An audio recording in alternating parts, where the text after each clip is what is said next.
What's going on, everybody? Bryan Fonseca here, checking in on behalf of the Action Network.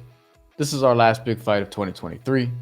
Naoya Inoue is returning to the ring, and he's going to fight Marlon Tapales in a fight that is going to determine who is the undisputed champion at Super Bantamweight, the 122-pound weight class in boxing.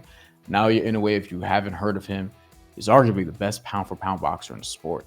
He can kick anyone's ass. And he is going to be back on ESPN Tuesday morning on Boxing Day in Japan. It's going to be morning stateside, but nighttime over there in Japan. Naoya Inoue is 25-0 with 22 knockouts, 20-0 in world title fights, and is again an unstoppable force who defeated Stephen Fulton earlier this year in a fight that profiled to be somewhat of a 50-50 bout going into it.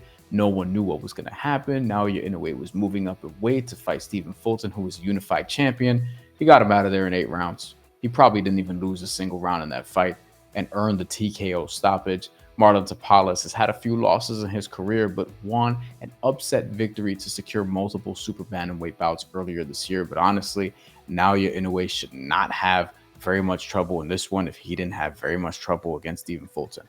I'm rolling with Naoya Inoue to win this fight by knockout within the first 6 rounds. That's rounds 1 through 6, plus 120 depending on where you look, plus 115 in other places. Obviously, you'd rather have plus 120 there. But Naoya Inoue is a monster. That's his nickname.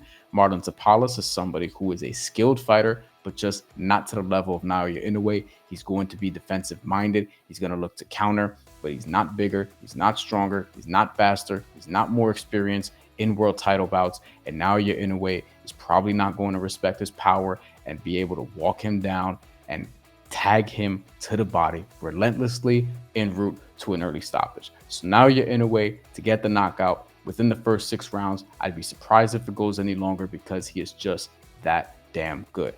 That's all we have for today. Make sure if you bet on the fight, track your picks on the Action Network app, and we will talk to you again in the new year. Happy holidays.